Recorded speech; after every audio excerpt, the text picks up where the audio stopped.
Spoštovani, skupaj z evropsko celino in večino ostalega sveta smo sredi drugega vala pandemije koronavirusa. Medtem ko se je spomladi virus najprej širil zgolj iz Kitajske v nekaj središč v Evropi, se je jeseni po poletni sprostitvi gibanja po celi EU širi lokalno po vsej celini. To dejstvo bistveno zmanjšuje učinkovitost nekaterih zapor, ki so marca in aprila Slovenijo in nekatere druge države Evropske unije obvarovale pred ponavljanjem krize iz Lombardije. Slovenci smo po neposrednih posledicah drugega vala doslej še vedno med manj prizadetimi državami Evropske unije, vendar se stanje nevarno zaostruje. Skupaj s preostalo Evropo smo prisiljeni sprejemati ukrepe za obvladovanje širitve virusa, za obvarovanje zdravja in življenj.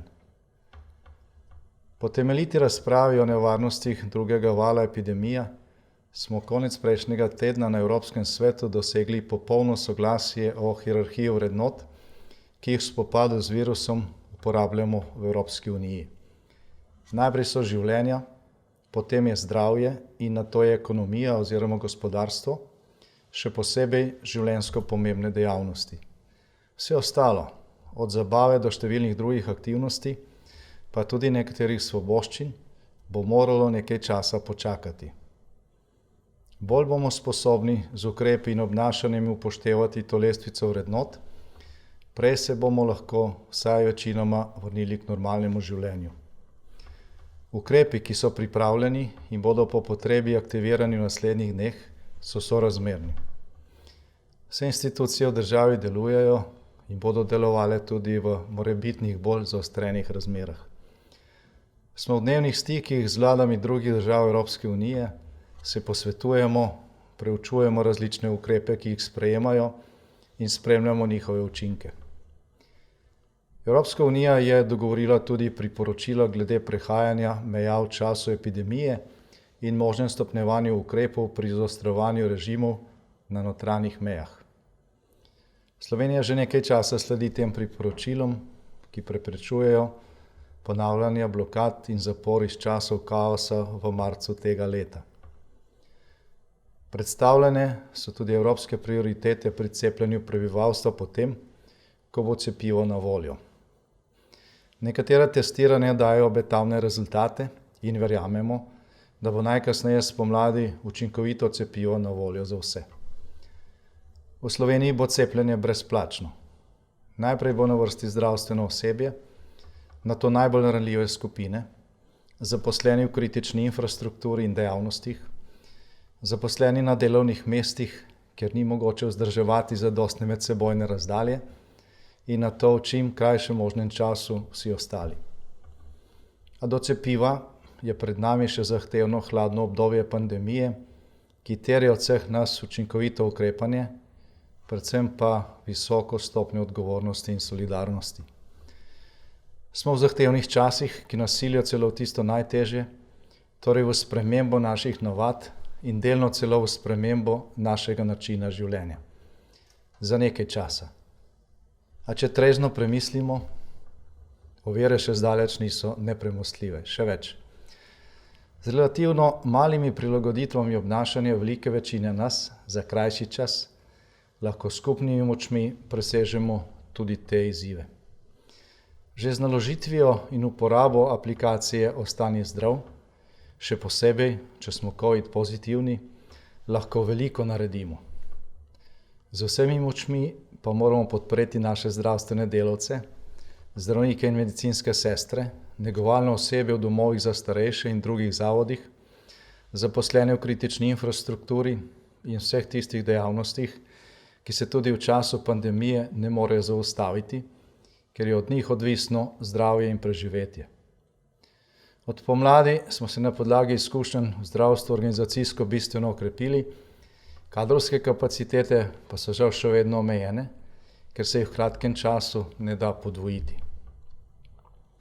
V zgodovini človeštva so bila obdobja, ko je usoda mnogih ležala v rokah peščice.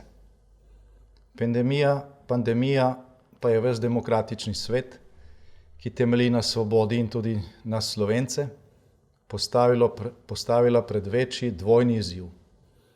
Zdravje in življenje vseh nas so v rokah sodržavljanov, ki delajo v zdravstvu.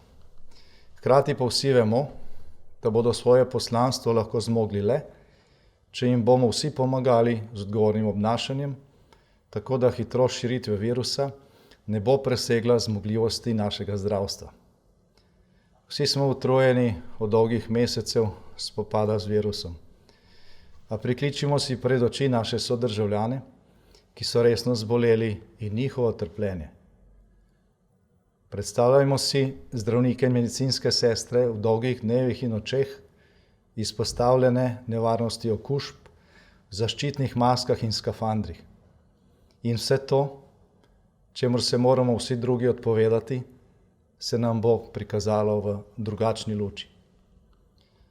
S 5. paketom za obrambo pred virusom in pomoč ljudem smo zagotovili dodatna sredstva za plačilo zdravstvenim delavcem, ki skrbijo za bolnike s covidom, in prav tako dodatno plačilo za vse, ki bodo v ta namen premeščeni v drugo zdravstveno ustanovo.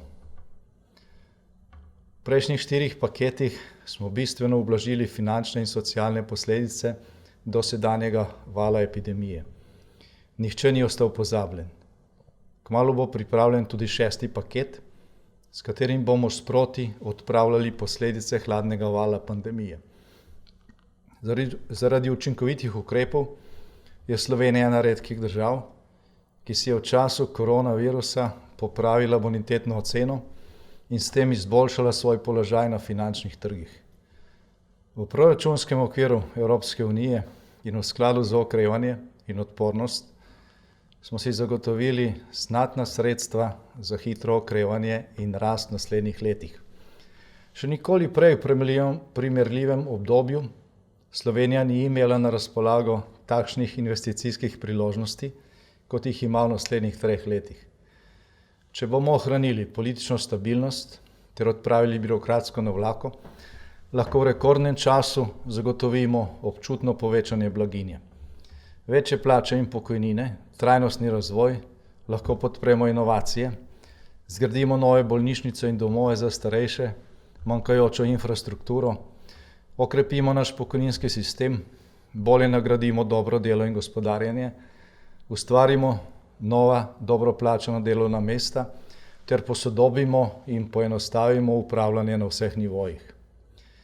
Pred nami torej ni prepad, v katerega bomo zanesljivo padli, temveč izziv, ki ga bomo skupaj premagali.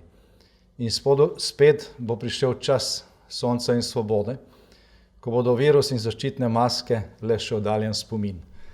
Spet bodo nogometne tekme in druge tekme z gledalci, kina in gledališča, potovanja in dopusti.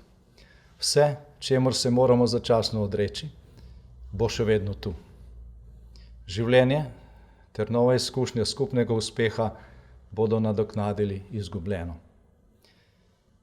Hvala vsem in vsakomur posebej za vse, kar ste že in še boste naredili za lastno varnost in zdravje ter za varovanje zdravja in življenj najšibkejših. S tem boste omogočili, da bomo stali in obstali in da bo Slovenija šla naprej. Ostanite zdravi.